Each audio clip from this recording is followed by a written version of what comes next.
Hey, I'm Brandi Sorensen with Johnston Realty. And I'm Tyler Johnston with Johnston Realty. And this is your Natrona County market update for September 29th. Yes. For active, we have 249 currently, and then 153 pending. Okay. And this month of September, 121. 121 sales in September. Yeah, in Natrona County. And what was it last? I don't remember for sure. I was going to check. I think last week, 89 sold. So it's come up from last month. almost 30. Yeah. So yeah, it's still an active market. Yeah.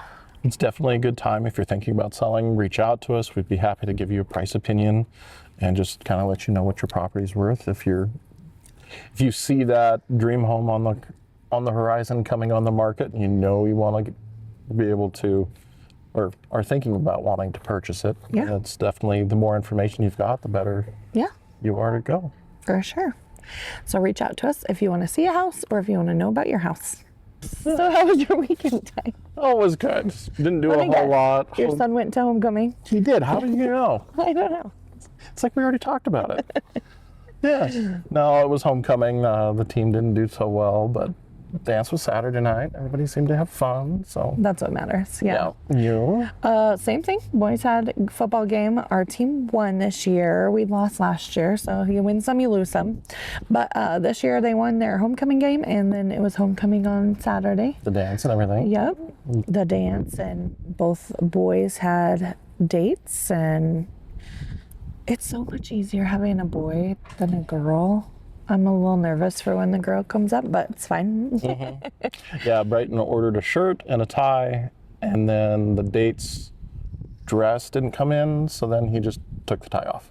So and that didn't wear the tie, so that it didn't clash with the dress. And I remember when my girls, it was a formal dance, and it was a fight for the dress because she loved to wear this dress, and Candace was like, "You're not allowed to wear that dress." But my friends are. The shoes and and homecoming, it has to be short, and prom is long. Like, it's just so much. Well, that's what Candace said. She's like, well, all these people, I guess they kind of treated it like prom. They went to each other's houses and flowers, and I was like, she's like, because Candace was sick. She was like, did Brandon do that? I was like, nope. His date was from out of town, and they picked him up because he was gone for band, so he didn't get back until an hour before. So they literally picked him up at the front door, we got in the truck, and they left. Yeah. Well, one of my sons was going to look for a shirt on the day of, and I was like, okay, whatever. Well, Brighton walked in, I was editing, he walked up to my desk on Tuesday night, and he's like, would you order this now? I'm like, what? He said, order this now. He said, it'll be here by Thursday, and the dance is Saturday. I was like, why can't I? He said, do you really want to take me shopping for a shirt in Casper? I'm like, nope. Good point. Fine. Yeah, I'll order it. Yeah, and plus homecoming week is so busy, so we didn't have time to really go shopping the week of. That's kind of the fun thing. As a parent, I pull up in the parking lot to drop them off for school, or just him now. Yeah. It's just, he doesn't really participate. Oh, okay, yeah. But see all the kids, I'm like, explain. What's the outfit today? It must be, Explain what is. Yes. A bunch of kids had on reflective vests like construction workers. Oh, okay, yeah. I was like, what the? And he was like, it's neon day. I was like, oh. Okay. All well, right. during the games, you know how there's like pink out? Mm-hmm. Well, they're doing a theme for each game for the student section to wear. So ours this time was construction. So there was like a whole, and the student section was like cones on their head. There was a stop sign that was painted purple. My son's girlfriend did, and so at first I was like, what's with all the construction? And then they had to explain it too. But so it's fun. I mean, Joys of whatever living gets in a them, small town. yeah, whatever gets them. I mean, I'd rather them do that. I posted a thing about a police department that got toilet papered for homecoming week, and I'm like, bring back those simple pleasures. Just a little bit of rowdy, but nothing destructive.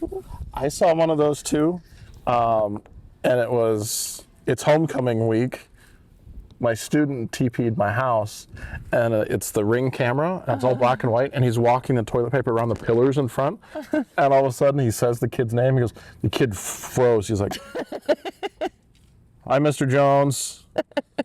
Homecoming? Yeah. You're gonna need more toilet paper." And he starts walking, and as he's walking around, he's like, "Well, so-and-so and so-and-so are overdoing the trees. I was the one tasked with the front porch." And the teacher just goes, "Be safe. Have a good night." That's awesome. I was like, that's fantastic. Yeah, it doesn't do any damage, but yes, you can't run from all the cameras these days, though. Yeah. I was wondering that. How do people get away with that? Well, and I'm going to guess you also planted flowers this weekend. I did. Surprise, surprise. I planted some fall flowers this weekend. I'm really excited. I don't have a brown thumb. I mean, I do have a brown thumb. I do not have a green thumb. But this company sends, like, it's already mapped out. It's a cottage garden. They send it according to when it should be planted in the fall, according to your zone. So we'll see how it goes. Cool. Yeah. Home maintenance tip I just have, because it is getting close to winter, is just to go through and make sure that all your weather stripping and, insulation in your attic, if you want, like, you can go through and check all of that to see what you need to get done to keep your house warm for the winter. Keep your bills down too. That's a big thing. Mm-hmm. Those just keep creeping up. Yeah, for sure. My daughter's moving out Friday. Oh, okay. And she's the one that's always cold. I was like, hey, the electric bill's going to go down because your space heater is going to be off. What? Well, it's not just me. I'm like, okay. We'll see. We'll compare. So that's exciting. Question for you as an agent when you're dealing with buyers or sellers, bad news. Mm-hmm. What's it like giving them the bad news? The deal's gone apart. The inspections come back bad. How do you handle doing that? Well, I'm really bad because I do get emotionally involved in these people's lives, I feel like. Just because, like, I know them as a friend by that point, like we've done. Anyway, so, but I have learned that if I send it to them, I learned this from a coach that's online, either send them a text or send them a thing and send it to them and let them look at it and then talk to them later. Like, hey, I'm going to send this to you. Take a look at it. Let's talk in. I can call you in an hour or whatever. It gives them time, because sometimes I'm like stressed out about it and thinking they're going to be stressed. And then they're like, okay, well, I mean, that sucks, but da-da-da. And I'm like, oh, you took it a lot better than I, because I get nervous about like, oh, how can I make this, and it's like,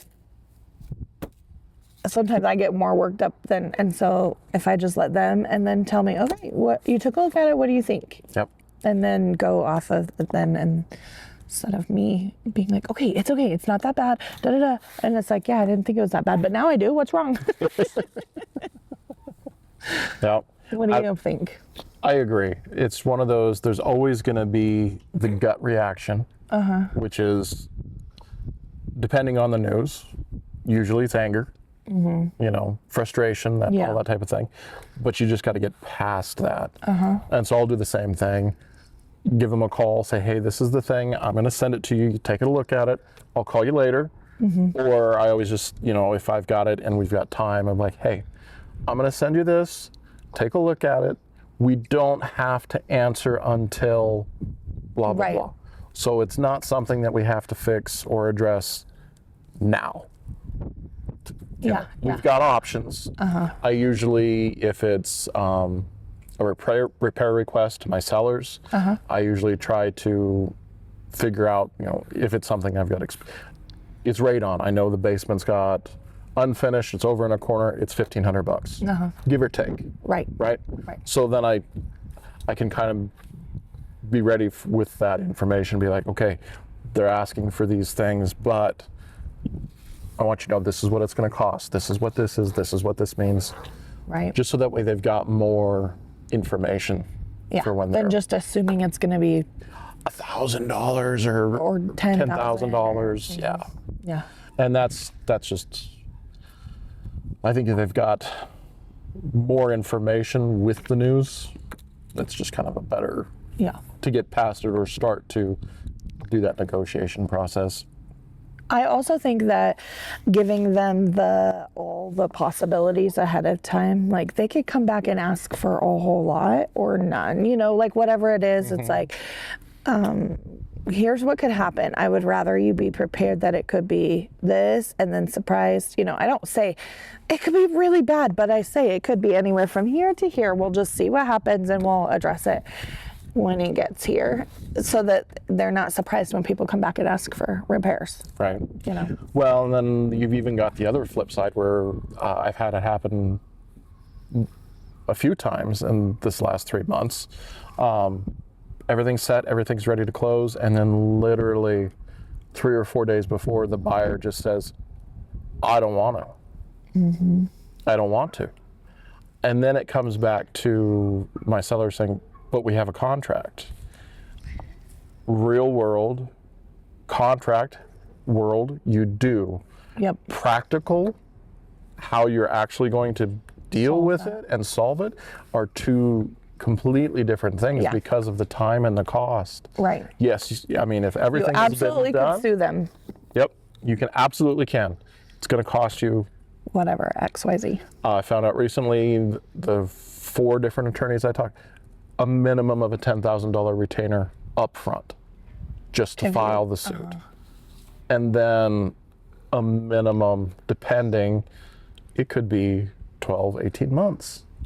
So what are you really going to do? But there is attorneys that will start and explain that, like in a cease and desist letter or something like that, before they get to that point. Yes. That could possibly, so there's definitely options. And it's one of those, you just. But it's not over until it's over. Yep. And you have to know that as a seller and mostly a seller because most of the time sellers don't back out last minute. I've heard it. Usually not. Yeah. Yeah. I've had maybe one, but it's usually a buyer. But it's just definitely one of those, yes, you've got a contract. Yes, it is black and white, but actually fulfilling it, then we've got to have a longer conversation. These are all of the different options that you're going to have to go through. And in the meantime, that process could take a long time, even if you do choose to. So then in the meantime, you still have to put it back on the market or whatever. What are you going to do? Because if you're suing for specific performance, trying to make them buy the property, then you can't sell it to anybody. Yeah. Which means you can't move, which means you can't do the thing. So then all of that just kind of comes into play. So just definitely, I guess, the more information that you can give your clients, the better. I agree. What are your guys' thoughts? Have you ever had anything happen, good, bad, or ugly? And how did it resolve? Make sure you drop it in the comments and let us know.